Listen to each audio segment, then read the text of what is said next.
Rodney Ferro, just here with Ian Patterson, Director of humanIT. We're just going to go through a project, a case study, and come across some answers. So I hear you've just finished quite a decent sized project in the disability sector. Can you tell me a little bit more about it? Yeah, sure. We certainly have. So we're working with an existing client of ours who've been providing disability services for years.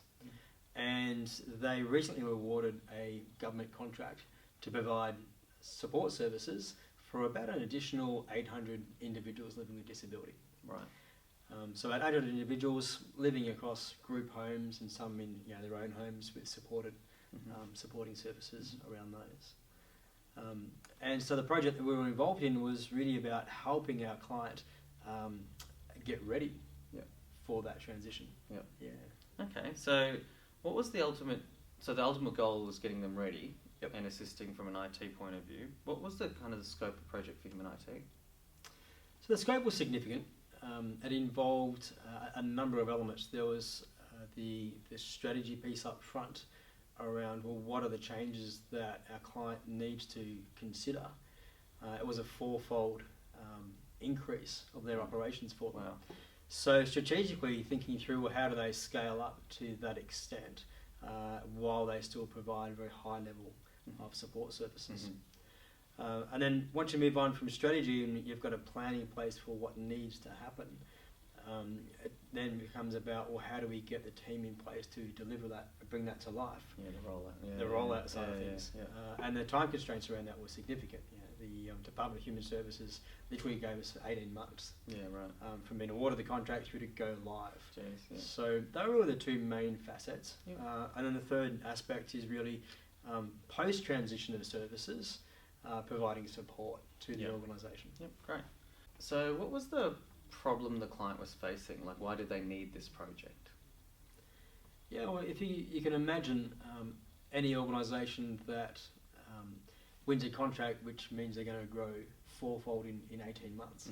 There's a lot of excitement around winning that opportunity. A lot of excitement about, hey, we have now the opportunity to provide services to an additional 800 people living with disability.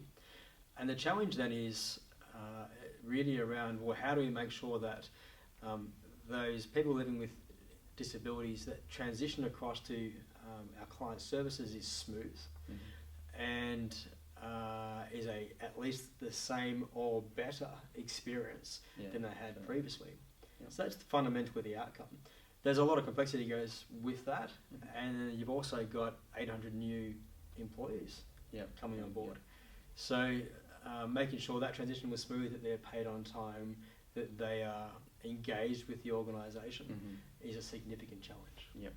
What were some of the limitations the organisation was facing with this project? So in terms of limitations or constraints, it's a great question. The organisation already had a very senior and effective leadership team in place. They're a not-for-profit organisation. As many not-for-profits, they are overworked and slightly under-resourced.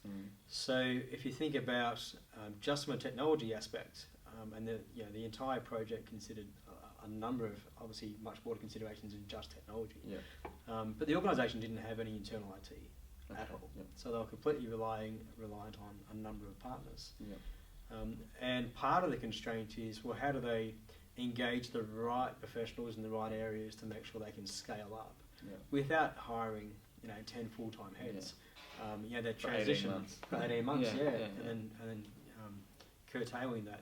So the ability to leverage external partners to help them really scale up, and at the same time make sure that they are developing internally, so that once that transition is finished, as an organisation, they have the capabilities to maintain and deliver that level of service.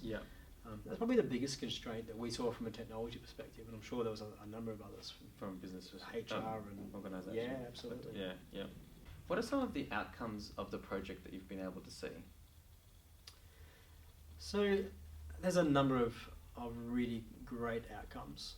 The first one I think that's worth mentioning is technology aside for a minute. The reality was our client was successful in transitioning services for 800 people living with disability. Yeah. And also onboarding and working with 800 new staff members. And those two outcomes are really significant because you can imagine with working with 800 employees, providing training for those employees. This is the way our organisation delivers services. Here are the systems you're going to use. This is the way we care for probably new equipment and this and that. Yeah. So the outcome of having 800 staff members engage with the new organisation, stay excited about what they're doing, and be paid and on time and just got to step from one organisation into another while providing care for the same people they've been providing care for a long time is a huge outcome. And likewise, for the individuals that are being supported, individuals living with disability, that transition was very smooth. There's always hiccups, there's always things that go wrong, but it was handled very professionally with a lot of care. And I look forward to hearing some stories, once we're a bit further down the track about what has their experience actually been like. So those two outcomes have been huge. I think from a technology perspective, there's been a significant uplift in terms of the technology which has been utilised now compared to where it was previously. Okay, great. So you can imagine rolling out technology. We had, I think, 73 houses, group homes that we had to provide services to. So rolling out infrastructure to those 73 houses, making sure there's disaster recovery services in place, voice services that comply with government standards. The mini projects in themselves.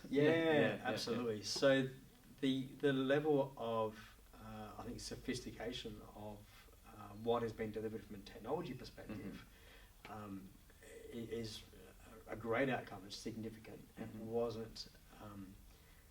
wasn't an easy or simple thing to do. Even on paper, it looked kind of simple. 73 houses, we can connect those up and we can run phone services in and internet services and connect them up to our business systems. But the reality is it's much more complex. Yeah, I mean, you put people in their individual requirements, the setup, like the local setup of how people work. Then obviously things change a little bit. Absolutely. It's hard to put down on a piece of paper. I think the other thing worth really calling out with this particular engagement was there was a lot of work done up front on this project to get the strategy right. And once the strategy was right, there was also a lot of preparation work. We cut across services to 73 group homes and respite services over 2 weekends. Oh, wow. Yeah. So there's a lot of pre-planning. Yeah, you can't just do that. A lot of getting ready. Yeah. And then there's literally flick the switch. On one particular weekend, 45 group homes come on board. And then we transitioned those services. We took a breath, waited 3 weeks, and went again. Did it again. Right. So it wasn't this sort of gradual process of let's do one service this weekend and one next weekend. So scaling up a team, coordinating those services, making sure everyone understood the processes and the training expectations. I'm sure you would have had a backup plan as well. Backup plans. So just the sheer nature of having to work with those constraints, and we understand why those constraints were put in place by the government, but the sheer those constraints were they shaped the project, and created. At first, when we heard about those constraints, we thought that's slightly insane. Surely there's a better way of doing this. There wasn't. That's what we had to work with, and the job got done. That's probably quite a complex situation, isn't it? So you've got to come up with a solution, and a lot of people leave out that strategy bit or don't spend that much time planning. It seems like there was probably a lot up front investment from everyone, which really helped smooth transition. Absolutely. So from the time that the contract was awarded, building those internal capabilities was the first focus. So we had a strategy that was developed that we co-created with the client. I was going to ask that. How did you, if you've never worked on a project similar to this, how do you come up with these kind of we constraints? Pull together a transformation team. We do an assessment of what are our clients' capabilities, what are our capabilities, what does the transformation need from a skills perspective, and then we go and hire those particular roles. So we played a very large part in building internal capability for our client, as well as making sure that we had the ability to deliver as a partner.